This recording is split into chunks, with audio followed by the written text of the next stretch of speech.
Dayspring Theological University les presenta la clase Organigrama Ministerial, parte 1. Su recurso es el pastor Jorge Ortiz. Saludos. Y vamos a comenzar de inmediato. Introducción. El patrón del Nuevo Testamento sobre la organización eclesial. Dios no es el autor de la confusión. Primera de Corintios, capítulo 14, verso 23. La disposición, el diseño y la organización del mundo natural muestran claramente que el Dios que creó el universo es un Dios de orden. La unidad y la armonía de la Biblia muestran claramente que el Dios que inspiró la Biblia es un Dios de orden. Sería muy poco probable que un Dios así estableciera una iglesia sin ningún orden. Debe haber algún tipo de organización y liderazgo en la iglesia, o de lo contrario habrá intranquilidad y confusión. Aunque existe un acuerdo casi universal en toda la cristiandad de que debe haber algún tipo de organización y liderazgo dentro de la iglesia, no hay un acuerdo general sobre qué forma debería tomar esa organización o cómo deberían funcionar los líderes de la iglesia. La fuente de autoridad en el estudio de la organización de la iglesia y el liderazgo. Los católicos afirman que debemos guiarnos por las tradiciones de la iglesia. Los protestantes generalmente afirman que debemos usar nuestro propio juicio para determinar qué forma de organización eclesiástica usar. Debemos preguntarnos si se supone que la tradición o el juicio humano nos guían en asuntos de fe y práctica en la iglesia. Al considerar estos asuntos, debemos recordar que estamos hablando de la iglesia de Dios. Lo primero que debemos hacer, por lo tanto, es ver lo que dice la palabra inspirada de Dios sobre este asunto de autoridad. Jesús es el Señor. Jesucristo es la cabeza de la iglesia. Jesús dijo: toda autoridad me ha sido entregada en el cielo y en la tierra. Jesús enseñó que la tradición humana y el juicio humano no deberían ser nuestra guía. Las formas que parecen correctas para el hombre a veces son incorrectas. Como Jesucristo tiene Jesucristo tiene toda la autoridad, esto debe incluir la autoridad para delegar la autoridad. Jesús envió a los apóstoles a todo el mundo con la autoridad para predicar el evangelio. Jesús prometió enviar al Espíritu Santo para guiar a los apóstoles. Cuando los apóstoles hablaron, lo que dijeron no eran palabras de hombres, sino la palabra de Dios. Los apóstoles tenían autoridad. La autoridad de Jesucristo se expresa a través de la Biblia. El Nuevo Testamento contiene el patrón que la iglesia debe seguir hasta que el Señor regrese. Y ahí vemos todos los textos bíblicos, no los estoy mencionando, sencillamente porque están ya escritos en el PowerPoint.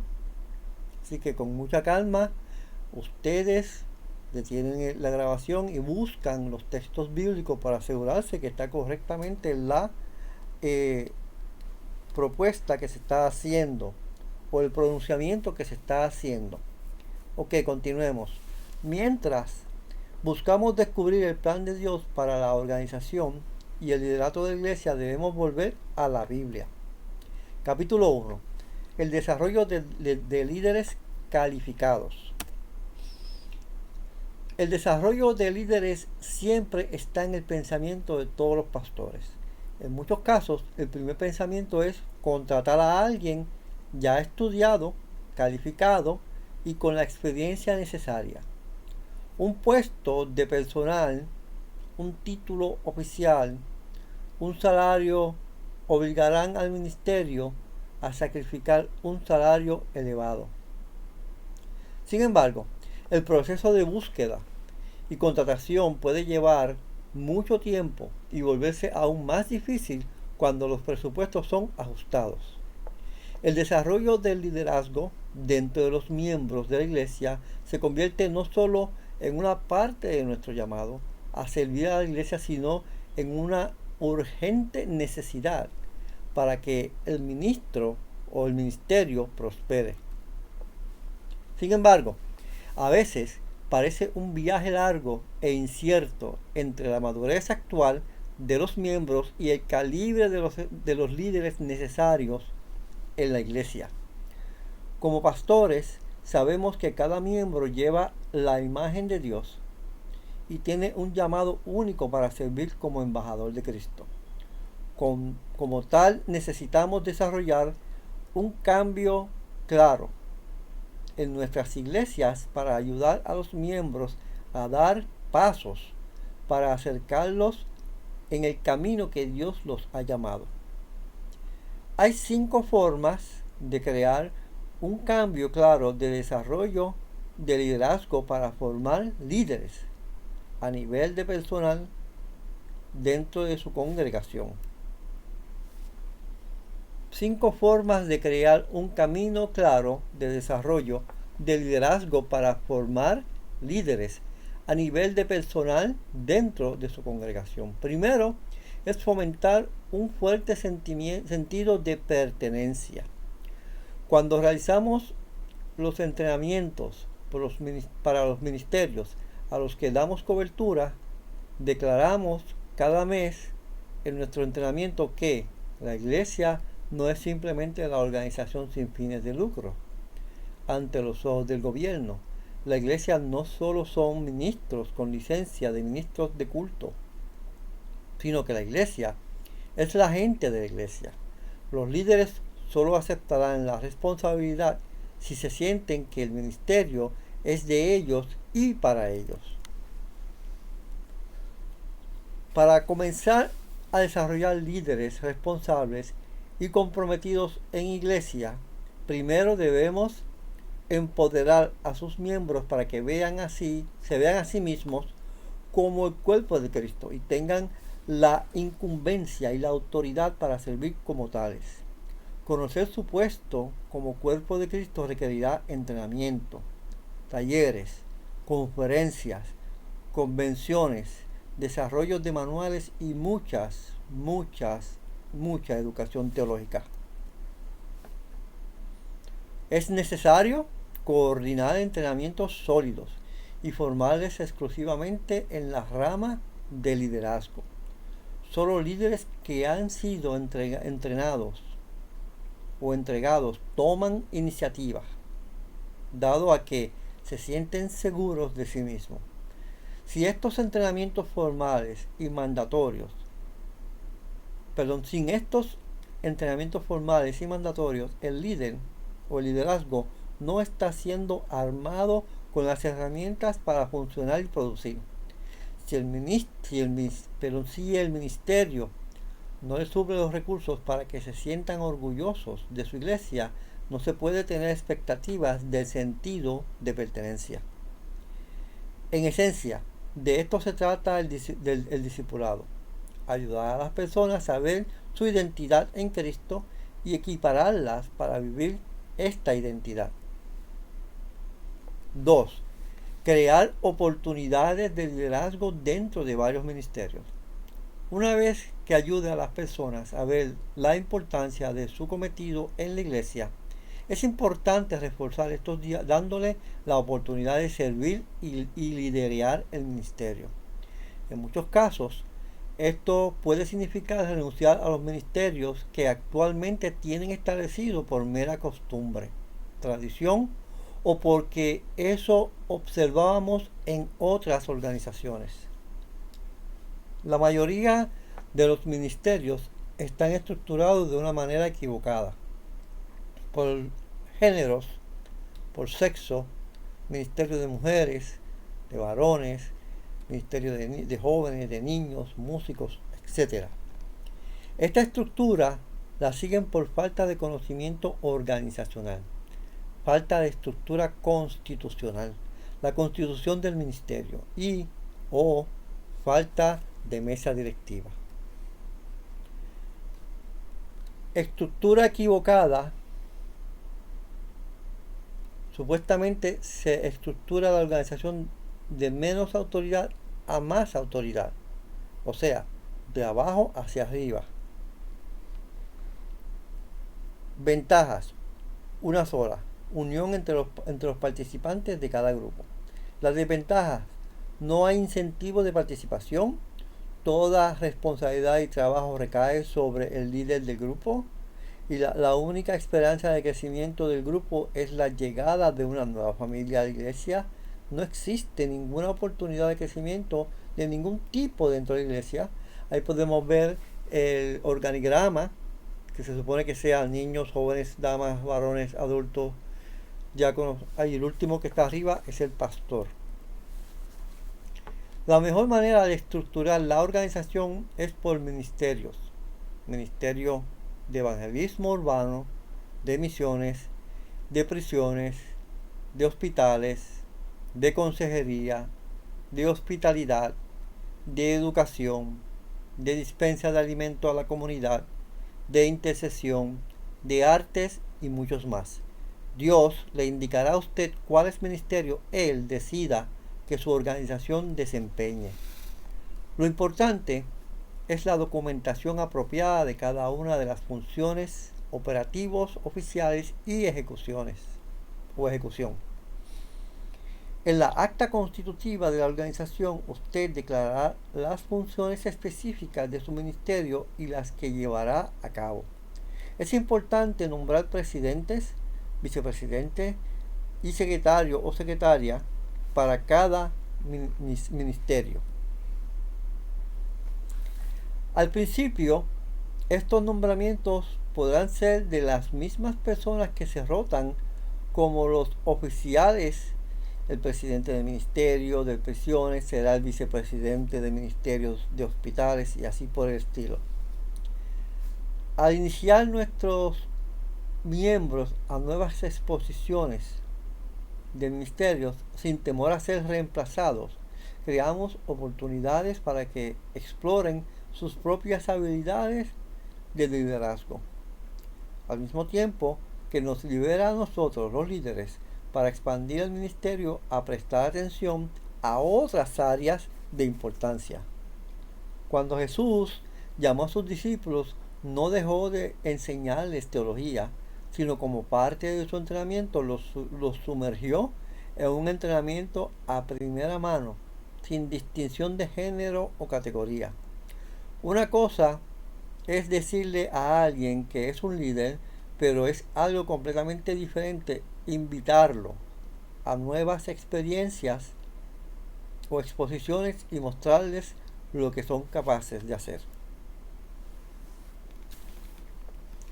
Si no os volvéis y os hacéis como niños, no entraréis en el reino de los cielos. Mateo 18:3. Los miembros de la congregación no saben que necesitan nuevas y frescas exposiciones, nuevos desafíos o nuevas conquistas, hasta que su líder los guía de la mano a nuevas áreas ministeriales y de lo que son capaces. 3. Anime a las personas a considerar sus llamamientos. Creo que Dios no solo nos llama a una sola función, sino a muchas funciones. Dicho esto, creo que hay momentos únicos y especiales cuando Dios nos llama a dar un paso hacia algo completamente fuera del camino actual, como suele ser el llamado al ministerio. En tales casos, a menudo son las personas que nos rodean las que nos ayudan a discernir a lo que Dios desea de nosotros. La responsabilidad de todos los pastores es hablar con la gente sobre lo que Dios está haciendo y quiere hacer en sus vidas. La verdad es que la mayoría de la gente no se detiene a considerar a qué lo está llamando Dios.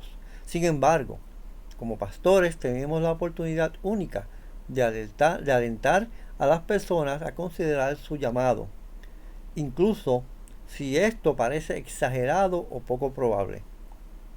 A medida que los miembros ven los dones de liderazgo que Dios les ha confiado, es importante que en algún momento se les pida que consideren por qué Dios se los ha dado.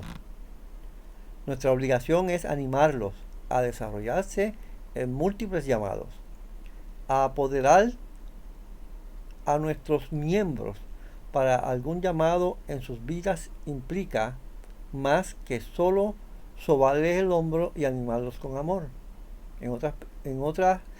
Esta obra implica nuestra inversión de tiempo, mentoría, dinero y mucha paciencia. 4. Invierte en la educación y el adiestramiento de sus prospectos líderes. Si bien es posible que no siempre haya una oportunidad de pagarle sueldo a alguien como personal de su iglesia a tiempo completo, ofrecer la oportunidad de becas para estudios teológicos puede ser una herramienta poderosa en el desarrollo del liderazgo. Los programas académicos ofrecen una capacitación más larga y profunda que lo que la iglesia en sus actividades cotidianas puede ofrecer. No debe haber ninguna pena si el pastor del ministerio decide estudiar junto con el líder prospecto. Revelar a la congregación que el pastor principal decide continuar sus estudios solo puede traer admiración y apoyo de parte de la congregación. Al considerar cuál institución se elegirá, lo más importante de una institución académica es su mapa curricular. Ya no estamos en la era de los institutos donde se enseña una teología sistemática sin ninguna aplicación a la iglesia del siglo XXI y la sociedad de este siglo, o el siglo XXI. 5. Concentrarse en las personas de su congregación, no en los puestos que deben ser llenados. Sumergirse en el corazón del ministerio es aprender a absorber el ADN de los miembros, vivir, respirar, conocer lo que ellos conocen y sus capacidades, sin dejar de pensar como Cristo piensa. Uno de los mayores obstáculos en el esfuerzo por desarrollar líderes es el enfoque de los puestos dentro de su organización. No debe concentrarse más en los roles que se deben cumplir que en las personas que Dios le ha confiado. Su iglesia ya cuenta con líderes. Puede ser que le tome un poco de esfuerzo ayudarlos a verse a sí mismo y a aprender a usar estos dones. El sacrificio de invertir en ellos vale la pena. El esquema de calificación de líderes está en Primera de Timoteo 3, del 1 al 3, y Tito 1, 5 al 9. Estos dos pasajes en las Escrituras presentan la lista más detallada de cualificaciones. Sin embargo, estos requisitos no son exclusivos de los ancianos.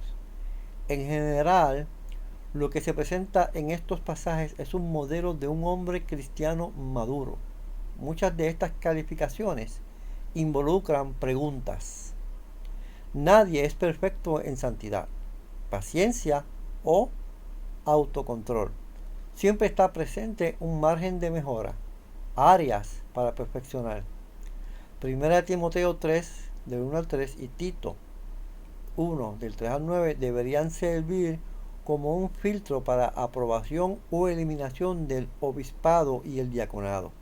Además, estas cosas no son solo calificaciones que las congregaciones deben tener en cuenta al seleccionar a los hombres para el liderazgo. Muchas de estas cosas son cualidades que los ancianos deben aplicar en su práctica de liderazgo después de ser seleccionados. Anhelo. Si alguno anhela obispado, buena obra desea. El texto griego usa dos palabras, desear, en este pasaje. Epitumeo. Significa desear fervientemente y obstinadamente. Y orego significa avanzar, anhelar. Cada creyente debe desear servir a la causa de Cristo de todas maneras posibles.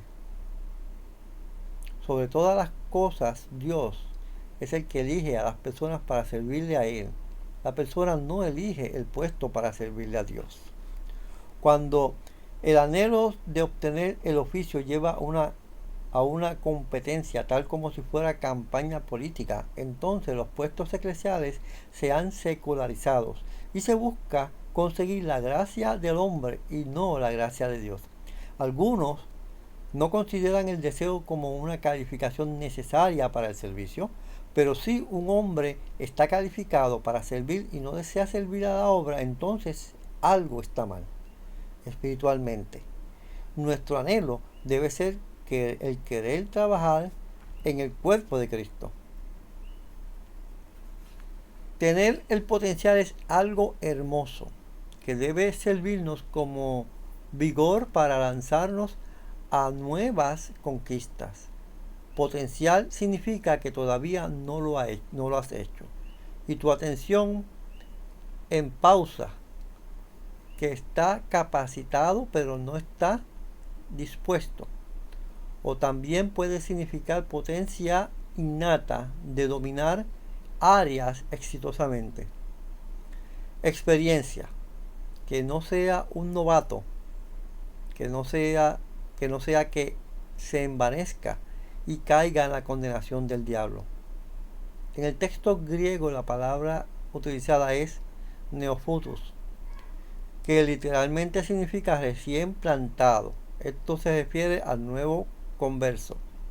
La Biblia no nos dice cuánto tiempo debe pasar un hombre cristiano para calificarlo como un nuevo converso. Lo que la Biblia hace es presentar esto como un área importante a considerar.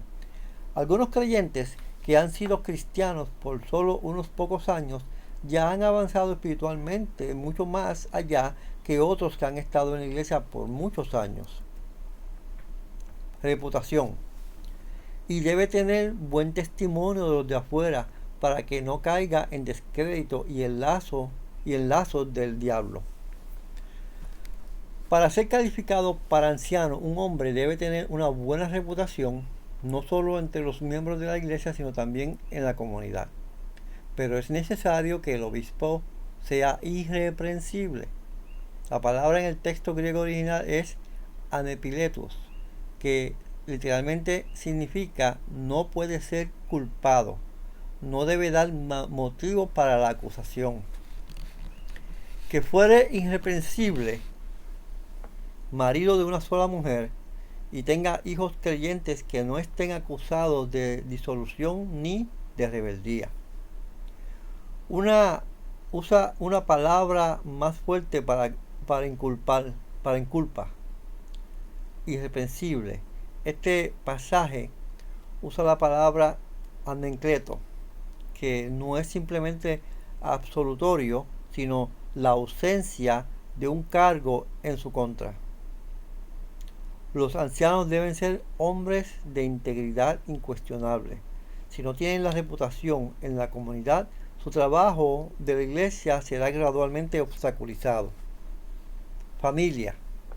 Un anciano no solo debe estar por encima del reproche, sino que toda su familia también debe tener buena reputación. Tito 3.2 y Tito 1.6 deja claro que un anciano debe ser esposo de una sola esposa, que gobierne bien su casa, que tengan sus hijos en sumisión con toda dignidad, pues es que el que no sabe gobernar su propia casa, ¿cómo cuidará de la iglesia de Dios? Y que tengan hijos creyentes que no estén acusados de disolución y de rebeldía. Para ser clasificado para ancianos, un hombre debe ser jefe de su propia casa, debe ser amado y respetado por su familia, debe mantener bien sus propios asuntos familiares, sus hijos deben estar bajo control, deben amar ordenar a sus hijos a respetar en todos los sentidos y mantenerlos respetuosos. No deben permitir que sus hijos sean rebeldes o desordenados. Sus hijos deben ser irreprochables en tales asuntos. Habilidad de enseñanza. En 1 Timoteo 3:2 dice que un anciano debe ser apto para enseñar. La palabra en el texto original griego es didáctico, que significa un maestro hábil. Otras versiones dicen hábil en la enseñanza, capaz y calificado para enseñar. Aferrándose a la palabra fiel que esté de acuerdo con las enseñanzas para que pueda exhortar tanto en la sana doctrina como para condenar a los opositores. En el texto griego original, estos versículos dicen que un anciano debe ser sophron, que literalmente significa de manera sana o sensible. Los ancianos que gobiernan bien sean tenidos por dignos de doble honor, principalmente los que trabajan en predicar y enseñar. Evidentemente, en la iglesia del Nuevo Testamento, algunos ancianos pasaron gran parte de su tiempo predicando la palabra de Dios. Pero otros no sirvieron de esta manera.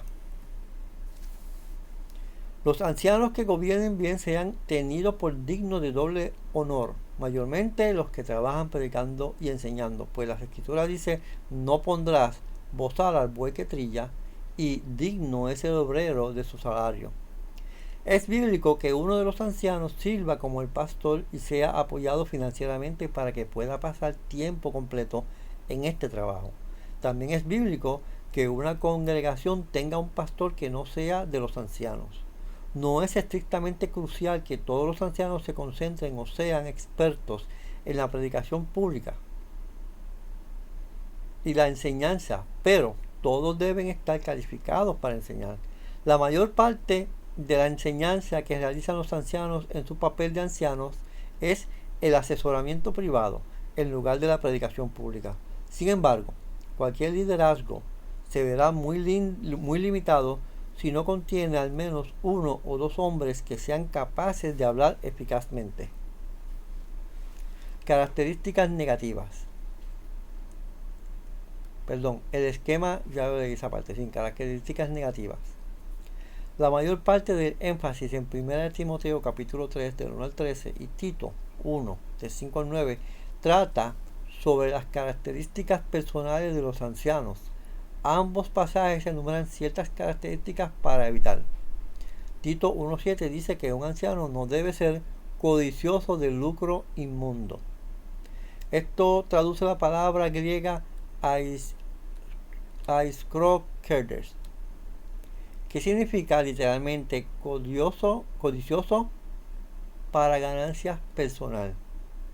En 1 Timoteo 3:3 dice que un anciano no debe ser codicioso. Eso se traduce la palabra griega afilarguraus, que literalmente significa amador del dinero o amor al dinero.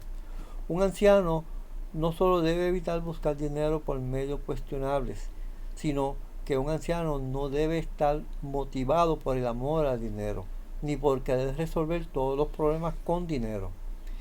En el diaconato hay dilemas que no se resolverán con dinero, sino con buscar la guía del Espíritu Santo.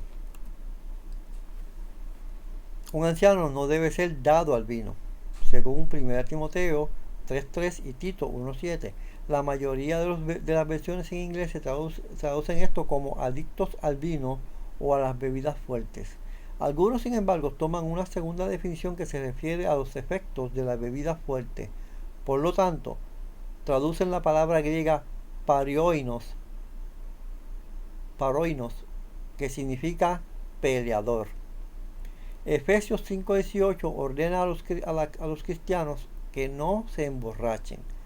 Cualquier grado de intoxicación es una violación a la ley de Dios, no solo para los ancianos y los diáconos, sino para todos los cristianos. 1 Timoteo 3:3 y Tito 1:7 dicen que un anciano no debe ser pendenciero. La palabra griega plectes significa una persona combativa. Primera de Tito 3.3 dice que los ancianos no deben ser contenciosos. La palabra griega aquí, amanchos, que significa pendencieros. Tito 1.7 dice que un anciano no debe ser uno que está pronto enojado. Aquí la palabra griega es orgilos, que significa temperamento rápido o propensos a la ira. En Tito 1.7 leemos que un anciano no debe ser obstinado. La palabra griega aquí es autades, que significa autocomplacencia, dominado por el interés propio, desconsiderado con los demás, terco, presuntuoso, reacio a ceder ante los demás, afirmando arrogantemente su propia voluntad.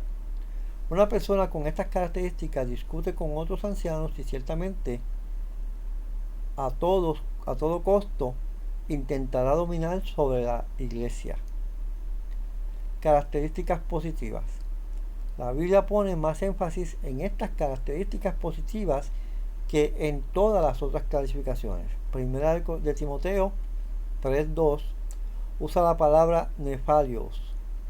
En el texto griego original esta palabra significa vigilante, sobrio, templado o nivelado.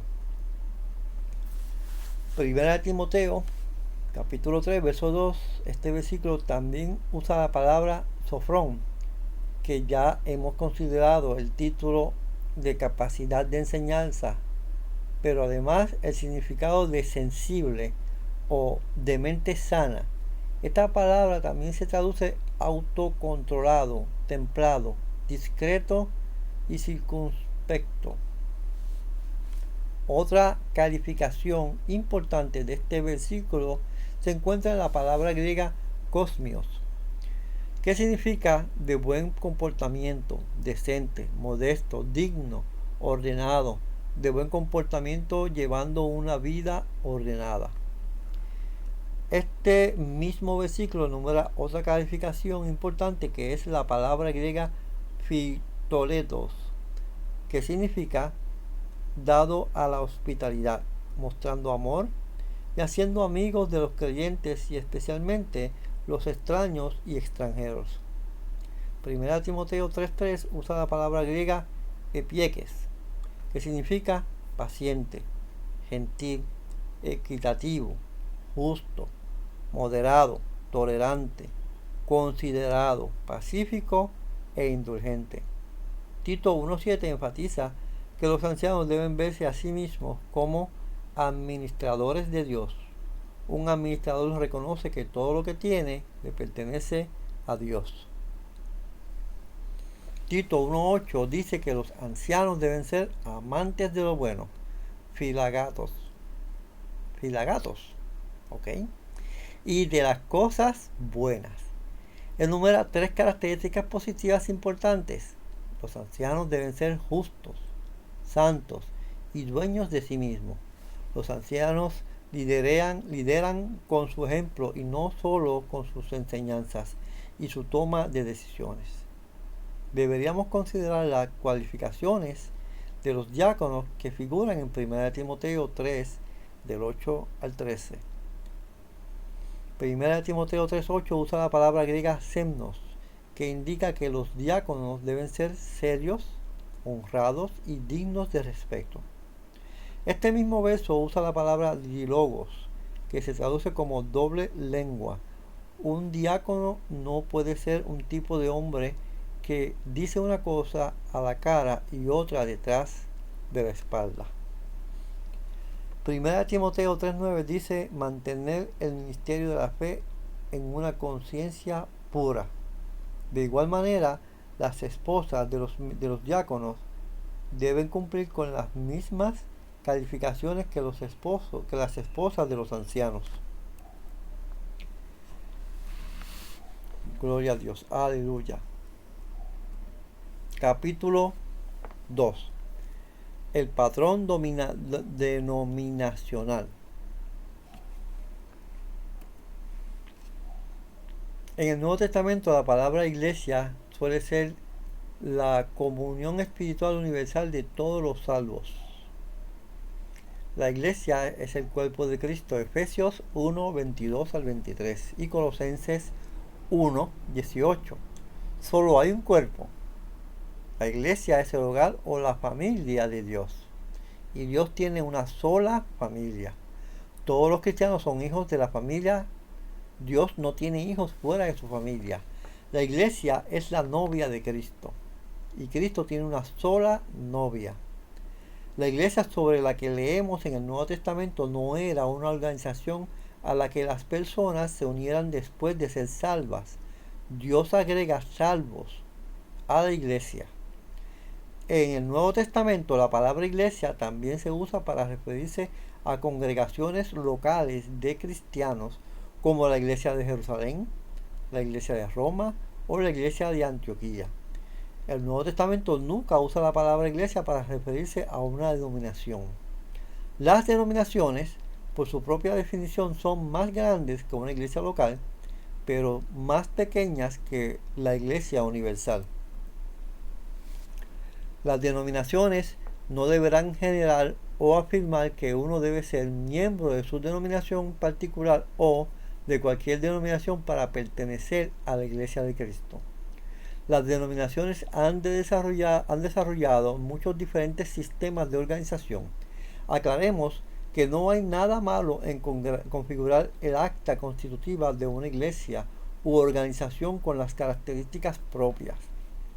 Algunas denominaciones tienen una forma episcopal de organización en la que cada congregación local está bajo la supervisión de un obispo y por lo general varias congregaciones locales están bajo su supervisión. Otras denominaciones tienen una forma de organización presbiteriana, en la cual las congregaciones locales están bajo la supervisión de un grupo de líderes seleccionados por la congregación. En la mayoría de las denominaciones, las congregaciones locales está bajo la supervisión de un pastor. Si la Biblia no hubiera sido dada como patrón, sería prudente usar nuestro propio juicio al seleccionar el tipo de organización eclesiástica. Pero la Biblia sí nos ha dado un patrón. Habían congregaciones locales independientes en el Nuevo Testamento, pero no había una organización eclesial mundial. El cielo era el único cuartel general de la iglesia. No había cabeza terrenal ni oficinas centrales terrenales. La Biblia no prohíbe expresamente el establecimiento de organizaciones por encima del nivel de las congregaciones locales, pero no tienen que hacerlo. Como la Biblia especifica el patrón congregacional, todos los demás métodos posibles de organización de la iglesia se excluyen automáticamente.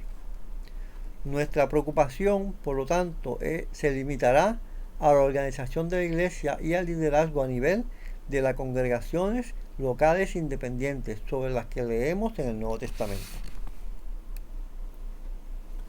En el Nuevo Testamento habían apóstoles, profetas y otros con dones de milagros, del Espíritu Santo, etc. Lastimosamente tenemos en nuestro medio organizaciones controladoras que hacen del pueblo o hacen al pueblo creer que todos estos dones milagrosos del Espíritu Santo nunca tuvieron la intención de ser una característica permanente de la iglesia, malinterpretando 1 Corintios capítulo 13, verso 8, e intentando cancelar los dones del Espíritu Santo. Nuestro estudio, sin embargo, no es enfocarnos en el trabajo de los apóstoles o profetas, pero en esas posiciones de liderazgo dentro de las congregaciones locales que Dios ha destinado a ser una característica permanente de su iglesia, los dones del Espíritu Santo, organización y liderazgo en las congregaciones locales. No había distinción clero-laico en la iglesia del Nuevo Testamento. Todos los cristianos son sacerdotes de Dios. 1 Pedro 2, 5 y 9. Sin embargo, habían varios oficios. Algunos se oponen al uso del término clero, pero este término simplemente significa un tipo particular de trabajo, un rol asignado, una función específica, una posición de liderazgo religioso. Efesios 4:11 habla de algunos que fueron llamados evangelistas y otros fueron llamados pastores y maestros. Filipenses 1:1 menciona a algunos que fueron llamados obispos y otros fueron llamados diáconos. Hay muchos términos tomados de la Biblia que se usan en varias denominaciones para referirse a una amplia variedad de diferentes oficios. En el Nuevo Testamento, cada congregación fue guiada por un grupo de hombres que fueron llamados por 3 títulos. Los 3 títulos eran presbíteros, obispos y pastores. Todas estas palabras han llegado directamente al idioma castellano. Los equivalentes son ancianos, supervisores y pastores. Solo habían 3 títulos para el clero. Ancianos o presbíteros. Hechos 20:17, Pablo llamó a los ancianos de Éfeso para encontrarse con ellos en Mileto. Supervisores, obispos. Pero luego en Hechos 20:28 les dijo a estos ancianos, que son presbíteros, que el Espíritu Santo los había hecho supervisores u obispos de la iglesia y les ordenó que alimentaran a la iglesia. Obsérvese, Pedro llamó a la iglesia el rebaño. Y obsérvese que llamó a Jesús el pastor principal. Pero también le dijo a estos hombres que hicieran la supervisión que la iglesia necesitaba. Obispos, supervisores. La palabra supervisar es un verbo que activa la función del obispado o del obispo. En resumen, la unción para cada puesto depende del llamado y madurez espiritual, no por nombramientos, votación o cédula. Pastores, predicadores, cuidador del rebaño. En la mayoría de las denominaciones de hoy, los pastores son los predicadores y los ministros. En el Nuevo Testamento, los títulos predicador, ministros o evangelistas no se usan para referirse a aquellos que eran pastores. En 2 de Timoteo 4, del 1 al 5, Pablo le dijo a Timoteo que predicara la palabra y le dijo que hiciera el trabajo de un evangelista y que cumpliera con su ministerio. Timoteo era un predicador, evangelista, ministro, pero no era un pastor supervisor. 1 Timoteo 2:7, el apóstol Pablo se llama a sí mismo predicador, pero Pablo no era un pastor que supervisaba un rebaño. Pablo no estaba casado y por lo tanto no estaba calificado para servir como anciano. En el patrón del Nuevo Testamento, la función de enseñanza y predicación de aquellos conocidos evangelistas, ministros, predicadores eran bastante diferentes del papel de liderazgo que aquellos conocidos como ancianos, supervisores y pastores. Filipenses 1:1 menciona a algunos conocidos como diáconos. El oficio del diácono no era el mismo que el del obispo. Las calificaciones para los diáconos se dan en 1 Timoteo 3, del 8 al 10, y no son los mismos que las calificaciones dadas para los obispos. Estos son los únicos lugares en el Nuevo Testamento donde leemos el título diácono, y en estos pasajes ese oficio difiere con el oficio del obispo. Los dos oficios comparten deberes similares, pero son distintos. El obispo predica el evangelio y administra las ordenanzas de la iglesia. El diácono debe preparar la mesa para la administración de la cena del Señor. En la iglesia primitiva, el diácono racionaba cualquiera de los elementos sobrantes a los pobres de la iglesia o la localidad. El diácono debe visitar a los enfermos y necesitados de la iglesia y preparar los asuntos necesarios para las reuniones de la iglesia. Si surgiera un conflicto dentro de la iglesia, el diácono debe ayudar al pastor a aliviar cualquier tensión o resolver. Capítulo 2 terminado. Vamos al capítulo 3. El error y los efectos del liderazgo autoritario.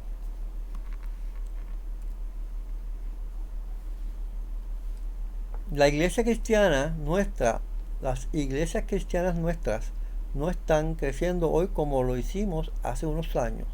Esto es dado a la falta de conocimiento sobre lo que el cristiano es. Las iglesias han comenzado a disminuir en membresía. Es evidente que estamos fallando en algo. Pudiera ser que esta estadística menguantes se han dado al liderazgo. El estilo de liderazgo autoritario de los ancianos es el mayor problema que debe superarse para que las iglesias crezcan. El estilo de liderazgo es contrario a la escritura y discutiremos, pero este estilo de liderazgo es contrario a la escritura y discutiremos los factores que han contribuido a su desarrollo. Descripción del estilo de liderazgo autoritario. Primero, ancianos que practican un estilo autoritario de liderazgo tienden a funcionar como un cuerpo único de toma de decisiones. La tendencia común en los ancianos que practican un estilo autoritario de liderazgo es descuidar dos de sus funciones y limitar su actividad al rol de tomar decisiones. La palabra griega presbúteros, la palabra latina presbítero y el origen etimológico de la palabra anciano significa literalmente alguien mayor. Sin embargo, había un significado secundario basado en la costumbre de hacer iniciar hombres mayores de una aldea como tomadores de decisiones para todos. Este significado contrario a la palabra anciano se refería a una función ejecutiva de toma de decisiones. Es obvio que este significado es la forma en que se usó la palabra anciano en la iglesia del Nuevo Testamento. El término anciano, por lo tanto, se usó en la iglesia del Nuevo Testamento para referirse a una función ejecutiva de toma de decisiones. Pero recordemos que este fue solo uno de los 3 títulos para este oficio. La palabra griega episcopos, la palabra latina obispo y la palabra hebrea mashuach se refiere a supervisor, se refería a la función administrativa. Un administrador no es solo un tomador de decisiones, es una persona que supervisa el trabajo de quienes ejercen la autoridad delegada para la toma de decisiones. El término supervisor en la iglesia del Nuevo Testamento sugiere un papel de liderazgo administrativo. Los supervisores de las congregaciones locales deben establecer los objetivos y metas alcanzables en programas de trabajos específicos. Deben determinar las pautas generales de la política dentro de las cuales trabajarán las personas. Deben entregar la toma de decisiones cotidianas a los diáconos, ministros y otros que trabajan bajo su supervisión. Este papel administrativo generalmente se descuida en las congregaciones donde los ancianos practican autocracia. Tales ancianos generalmente se niegan a delegar cualquier autoridad por acaparar todo dominio. El conquistador conquistado por lo que conquistó. La palabra griega poimen, la palabra latina pastor y la palabra hebrea raá significan alguien que cuida un rebaño de ovejas. Sin embargo, a lo largo del Nuevo Testamento, el término pastor se usó para referirse a maestros espirituales, consejeros y guías. En términos bíblicos, un pastor vivía con sus rebaños, los guiaba, los protegía, los defendía y los cuidaba. El tipo de cuidado que un pastor tenía con sus rebaños se convirtió así en un símbolo del tipo de cuidado que los maestros espirituales, los consejeros y los líderes deberían tener por la gente. Es interesante que la raíz hebrea raá de la palabra pastor significa alimentar o llevar a pastos frescos. Este es probablemente el más general de los 3 títulos bíblicos para este oficio.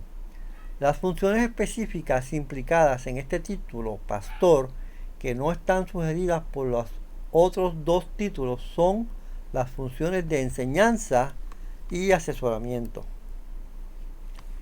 En la mayoría de las congregaciones el trabajo de pastorear el rebaño se ha entregado casi por completo al pastor principal. ¿Está alguno enfermo entre vosotros? Llame a los ancianos de la iglesia y oren por él, ungiéndole con aceite en el nombre del Señor. Y la oración de fe salvará al enfermo, y el Señor lo levantará. Y si hubiere cometido pecado, le serán perdonados. Confesaos vuestras ofensas unos a otros, y orad unos por los otros para que seáis sanados. La oración eficaz del justo puede mucho. Santiago 5, del 14 al 16. Los ancianos deben orar por los enfermos, deben aconsejar a los que habían pecado. La orden de confesar sus pecados unos a otros y orar unos por otros generalmente se aplica a la confesión pública, pero fue escrito en relación con el asesoramiento, la enseñanza en oración realizada por los ancianos de la iglesia. Hoy, sin embargo, la mayoría de las congregaciones reescriben Santiago 5:14 para que diga: alguien está enfermo, que llame al pastor principal. Y el trabajo de consejería, enseñanza, oración y restauración de los que han pecado también se asigna casi totalmente al pastor. En el Nuevo Testamento habían 3 títulos para este oficio: anciano, supervisor y pastor. Pero en la iglesia de hoy en día, solo uno de estos 3 títulos se usa en gran medida. Quizás el 99% de las veces llamamos a estos hombres ancianos. No los llamamos supervisores o pastores. Alrededor del 99% del tiempo, cuando oramos por estos hombres, decimos: Dios bendiga a nuestros líderes y ayuda a la toma de decisiones sabias. La mayoría de las congregaciones ven en este oficio la función de toma de decisiones. En gran parte, los mismos ancianos no tienen definido cuál es su verdadera función. Muchos ancianos funcionan solo como juntas directivas, pero tomar decisiones y la formación de políticas para la congregación no lo hacen. No funcionan como administradores porque no se les delega suficiente autoridad espiritual para que sirvan como pastores de rebaños. No funcionan como consejeros y maestros espirituales porque le han dado este trabajo al pastor. En el patrón del Nuevo Testamento, la toma de decisiones fue realizada por aquellos hombres que estaban en contacto más cercanos con las necesidades espirituales de los miembros debido a su trabajo como pastores. Pero la limitación de los ancianos a un rol de tomar decisiones es solo una de las características de las congregaciones donde los ancianos practican un estilo autoritario de liderazgo. Otra característica importante que tiene que ver con la forma en que estos ancianos dominan sobre la iglesia en vez de servir a la iglesia es: servir a la iglesia implica una disposición de entrenar a otros a tomar sus puestos en el futuro, apoyar a los prospectos líderes a madurar en áreas del ministerio y llevarlos hacia donde Dios los quiere. Señorío. La palabra castellana señor proviene de una palabra anglosajona que literalmente significa alguien con potestad, cierta nobleza, connotaciones de heroicidad. La autoridad de un señor para gobernar era totalmente independiente del consentimiento de las personas gobernadas. Jesús asumió este título para sí mismo. La autoridad de Jesús para gobernar es totalmente independiente del consentimiento de cualquier ser humano. La autoridad de Jesús como Señor se basa en quién es y qué es. Los ancianos que practican un estilo de liderazgo autoritario funcionan como si tuvieran la autoridad de señores. Toman sus decisiones en total aislamiento de la congregación. Una vez que han tomado la decisión, estos ancianos simplemente anuncian las decisiones como órdenes que los miembros deben obedecer sin dudar. Estos ancianos ponen gran énfasis en la autoridad de su cargo y en la cadena de mando, en la estructura organizativa de la congregación. No involucran a los miembros de la congregación en etapa de entrada del proceso de toma de decisiones y sin embargo esperan sumisión total. Obediencia y cooperación una vez que se ha tomado la decisión. Tales ancianos funcionan como una junta de directores autoperpetuantes para la congregación, donde los miembros de la congregación no cuentan con el derecho de determinar si se necesita ancianos o diáconos adicionales. Capítulo 3. El error y los efectos del liderazgo autoritario. Permítame un segundito para verificar que el capítulo anterior todavía es el mismo 2. No, era el 3. ¿Cuándo fue que terminamos el 2? ¡Wow! Lo terminamos hace rato. Oh, sí, ya lo habíamos terminado. Estamos en el 3 hace rato. Discúlpenme. Que a uno se le va a veces el hilo. Gloria sea el nombre de Cristo Jesús. Aleluya. Seguimos con el señorío. Estos líderes autoritarios deciden cuándo alguien será incluido como anciano o diácono. La congregación solo tiene la oportunidad de presentar objeciones bíblicas en caso de que alguien nominado por el anciano no esté calificado bíblicamente. Estos ancianos suponen que fueron nombrados por vida y nunca vuelven a la congregación para ver si todavía tienen el consentimiento de la congregación para servir como ancianos.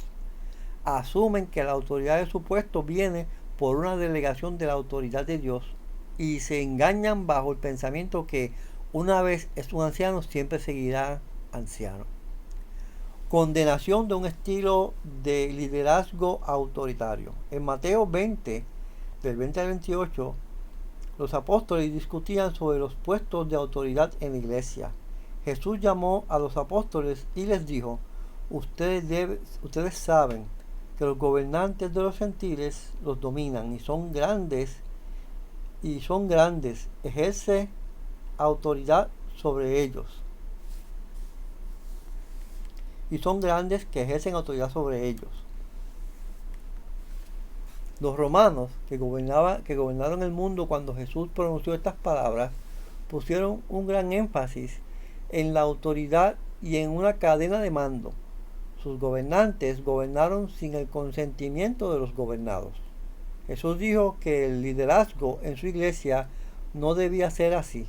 Él dijo: no será así entre vosotros.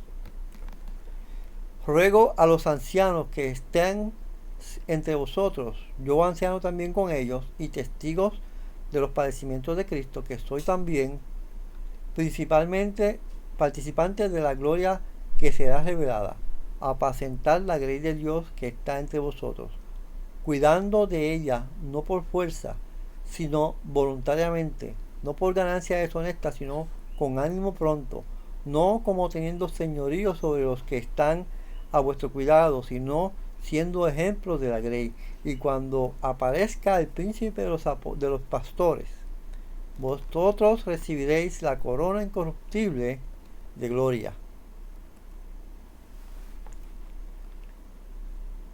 Basados en lo que ya hemos aprendido sobre el significado de la palabra Señor, es evidente que cualquiera que intente servir como anciano sin el consentimiento de la congregación lo está haciendo por sobre la iglesia. Debe existir comunicación de dos vías: el Espíritu Santo, que entrega la autoridad al cuerpo de Cristo, congregación, y por consecuente del cuerpo de Cristo a los ancianos. Es absolutamente esencial que comprendamos dos principios importantes sobre la naturaleza de la delegación. Primero, no puede delegar la responsabilidad. Lo que sí puede delegar es la autoridad para tomar decisiones. Segundo, cualquier autoridad que se delega puede ser retirada por quienes se las delegaron. Usted, como el líder principal, todavía es responsable. Si los ancianos no están haciendo el trabajo que Dios pretendía que hicieran, la congregación que los colocó como ancianos deberían preocuparse por su aprendizaje y crecimiento. En el caso que el anciano no ponga su mayor esfuerzo en mejorarse y corregirse, la mayoría de los miembros de una congregación ya no darán su consentimiento para que un hombre sirva como uno de sus ancianos. Los ancianos no pueden servir sin el consentimiento de la congregación. Hacerlo es enseñorearse sobre la iglesia y por lo tanto una clara violación de Mateo 20 del 25 al 28 y 1 de Pedro 5 del 1 al 4. Hebreos 13, 17 es un texto favorecido por aquellos que defienden el estilo autoritario de liderazgo dentro de la iglesia. Obedeced a vuestros pastores y sujetaos a ellos, porque ellos velan por vuestras almas. Fitesti es la palabra griega en el texto original que se traduce obedecer. Esta palabra implica a los ancianos que los ancianos tienen autoridad. Sin embargo, esta palabra literalmente significa someterse a la persuasión de aquellos que son líderes. Hay una gran diferencia entre los líderes que persuaden positivamente y los líderes que simplemente dan órdenes y esperan que los miembros obedezcan sin cuestionar. 1 Timoteo 3:2 dice que los ancianos deben ser maestros capaces. Como cuestión práctica, debemos recordar que la iglesia es una asociación voluntaria, que las personas hacen lo que se les enseñan a hacer y lo que se les persuade a hacer. Simplemente ordenar a los miembros que obedezcan no funciona. Hacer eso es tiranizar. Los ancianos necesitan practicar una comunicación bidireccional para involucrar a los miembros en las etapas de los procesos de toma de decisiones del ministerio. Hacer lo contrario es dominar despóticamente sobre la iglesia. Causas del estilo del liderazgo autoritario. Uno de los primeros pasos para resolver cualquier problema es identificar las causas que lo provocaron y cuáles decisiones ocasionaron los mismos resultados. Es posible que no corrijamos los problemas asociados con un estilo de liderazgo autoritario en el anciano a menos que podamos identificar primero los factores que nos llevaron a desarrollar dichos estilos de liderazgo en primer lugar. El doctor Adrián Nájeras, autor de este libro, comenta: he encontrado que es mucho más común entre los pastores el hecho de que se les suba a la cabeza el dominio y empiezan a reflejar prepotencia. Esto es un grave error, ya que desvía el enfoque a los asuntos por resolver. Una falta de comunicación efectiva de dos vías, parece ser la causa principal de este problema. A medida que nuestras congregaciones crecieron, los viejos canales de comunicación de información ya no fueron suficientes entre el liderazgo y la congregación. Sin saber cómo crear canales efectivos de comunicación bidireccional, los ancianos se volvieron cada vez más aislados. Mientras lo hacían, era inevitable que su estilo de liderazgo se volviera cada vez más autoritario. No nos estamos refiriendo a medios de comunicaciones por tecnologías. Estos abundan. Estamos haciendo hincapié en la correlación y conexión fraternal sin este aspecto.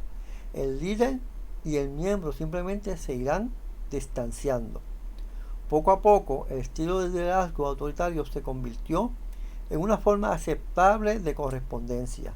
Después de esto, fuimos a la Biblia para encontrar formas de justificar nuestra tradición e ignoramos las importantes lecciones sobre la naturaleza de la delegación. Hay una causa final de esta situación problemática que se debe considerar. Muchos ancianos que no tienen ansias de poder y no tienen la intención de expresarse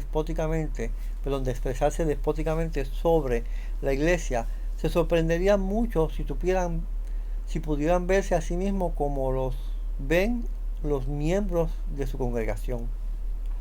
En realidad, estos ancianos están dispuestos a aceptar reproches, comentarios e incluso las críticas de los miembros que los miembros tienen para ofrecer. Algunos ancianos le han dicho a la congregación que quieren el aporte de toda la congregación, pero por alguna razón la congregación no los ha tomado en serio. Uno de los problemas es que los ancianos generalmente saben los asuntos que están sucediendo y asumen que la congregación también lo sabe. El problema es que saber no es lo mismo que comunicarse.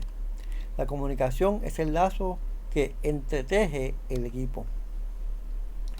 La mayoría de los ancianos ingresan a la comunidad de ancianos sin el tipo de comunicación que les permita saber realmente que tienen el consentimiento de la congregación para servir como ancianos. Dado que la mayoría de los ancianos funcionan como una junta de directores que se perpetúa a sí misma, todo lo que sabe un anciano nuevo es que tiene el consentimiento de los ancianos actuales para unirse a ellos.